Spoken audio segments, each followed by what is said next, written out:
जय हिंद। तो देखिए इस वीडियो में हम लोग समझने वाले हैं वॉइस का सेकंड मतलब ये पार्ट है और इसमें हम लोग समझेंगे पास्ट इंडेफिनिट। ठीक है ना।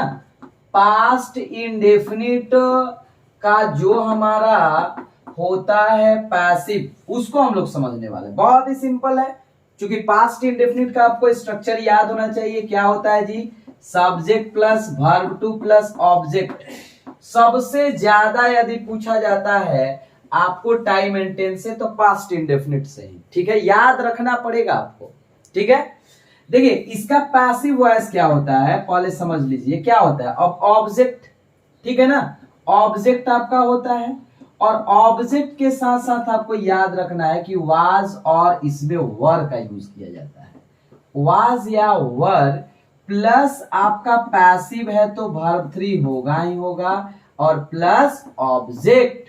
ओके, क्या हो जाएगा जी? ऑब्जेक्ट। एक बात समझिए, इसमें वाज वर कहां से आ गया?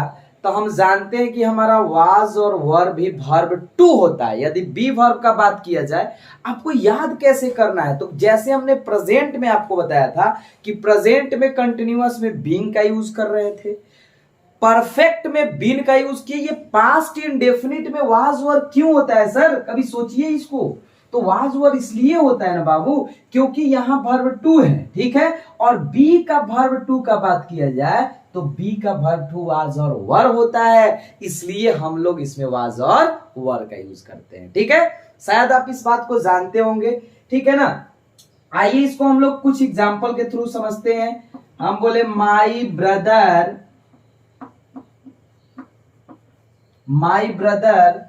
watched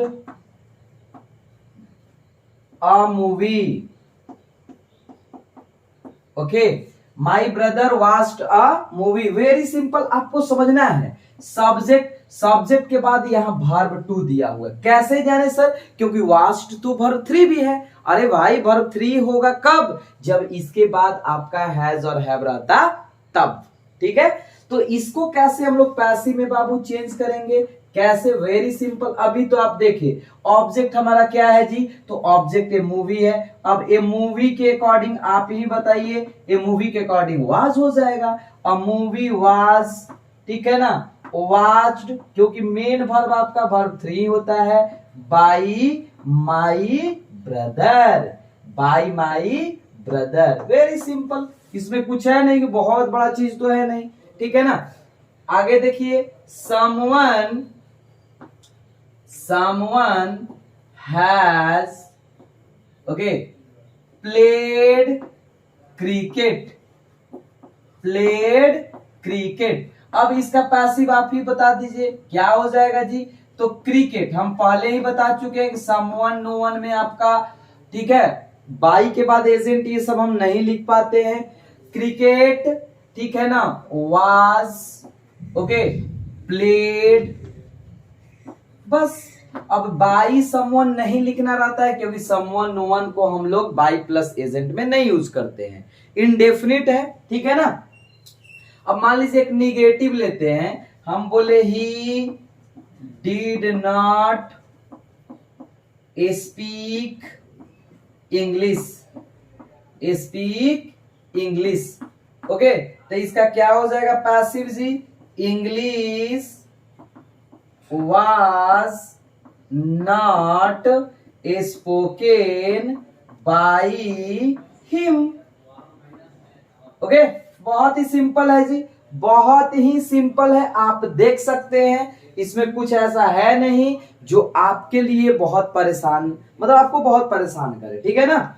चलिए अब हम आते हैं पास्ट कंटिन्यूअस। जैसे हम लोग प्रेजेंट कंटिन्यूअस में यूज किए थे बीइंग का, वैसे ही पास्ट कंटिन्यूअस में वाज वर के बाद क्या यूज करेंगे? बीइंग का यूज करेंगे। ऐसा नहीं कि कुछ इसमें नया आपको मिलेगा जिसमें आपको बहुत सारे परेशानी का सामना करें, कुछ नहीं है। अगर पास्ट कंटिन्यूअस भी समझा जाए तो वही होता है हमारा जी। क्या स्ट्रक्चर होता है? सब्जेक्ट प्लस वाज और वर plus verb four plus object, यही ना जी। अब देखिए पैसिव वॉइस क्या होगा? पैसिव वॉइस तो ऑब्जेक्ट, ठीक है, प्लस वाज और वर होता है। वाज वर के बाद आपका इसमें बीइंग का यूज करते हैं। क्यों जी? क्योंकि कंटिन्यूअस है। और फिर वर्ब 3 होता है, प्लस बाई होता है और प्लस सब्जेक्ट होता है। ठीक है ना? ओके, कुछ है नहीं, बिल्कुल सिंपल है। एक एग्जांपल से हम लोग समझते हैं। We were cooking food, we were cooking food. Okay, तो क्या हो जाएगा? इसका ज्यादा से ज्यादा हम लोग को क्या करना पड़ेगा? प्रैक्टिस करना पड़ेगा। तो हम लोग कर देंगे बाबू क्या? Food was. क्यों वाज करेंगे? क्योंकि हम जानते हैं फूड अनकाउंटेबल सिंगुलर है। Food was being cooked by us. Okay okay, इसमें कोई दिक्कत, कोई परेशानी नहीं होना चाहिए, होगा भी नहीं, हम है ना आपके साथ, कोई परेशानी नहीं होगा। ठीक है, जैसे हम बोले आई वॉज स्पीकिंग इंग्लिश, तो क्या हो जाएगा? Very simple English. Okay, was being spoken by me. Okay, चलिए अब हम लोग परफेक्ट भी इसके साथ साथ देख लेते हैं।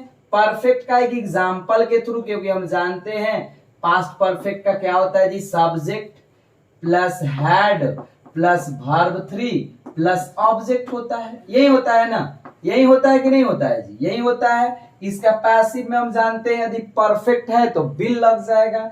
तो क्या हो जाएगा आप ही बता दो? Object plus had plus been plus verb 3 plus by plus subject. Okay, by plus subject.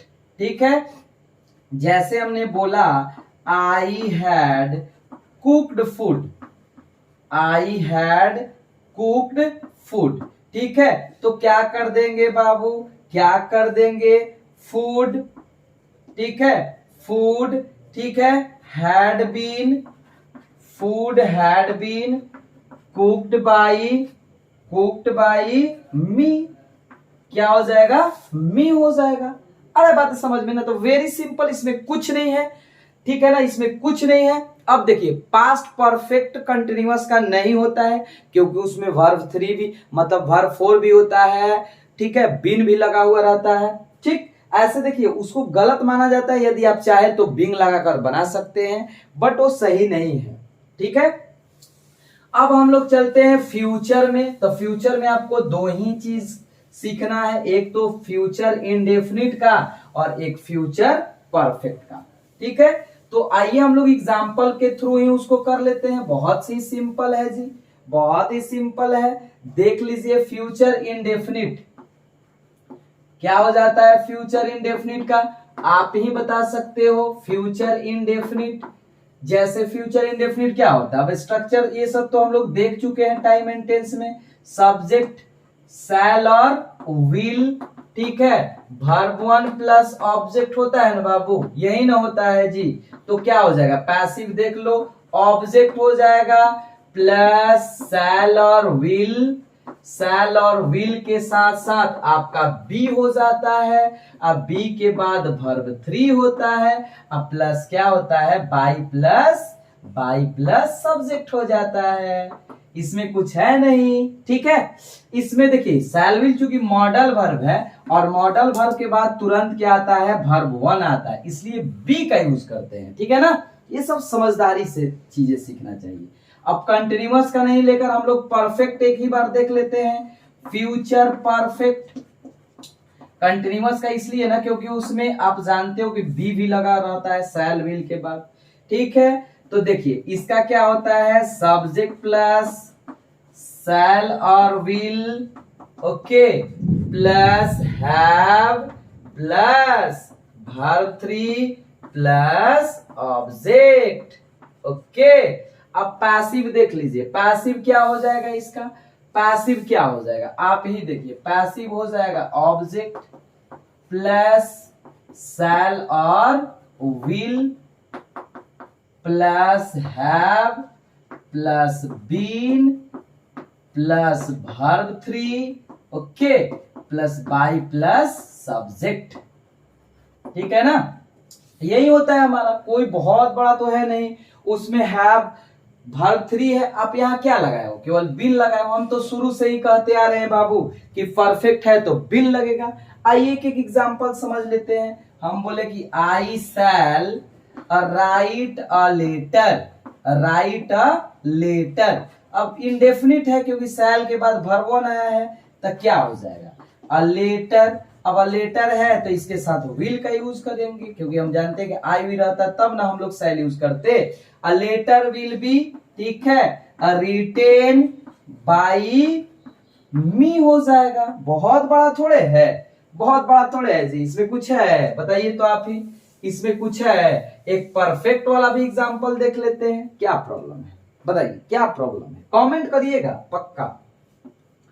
Ram shall have seen him, okay.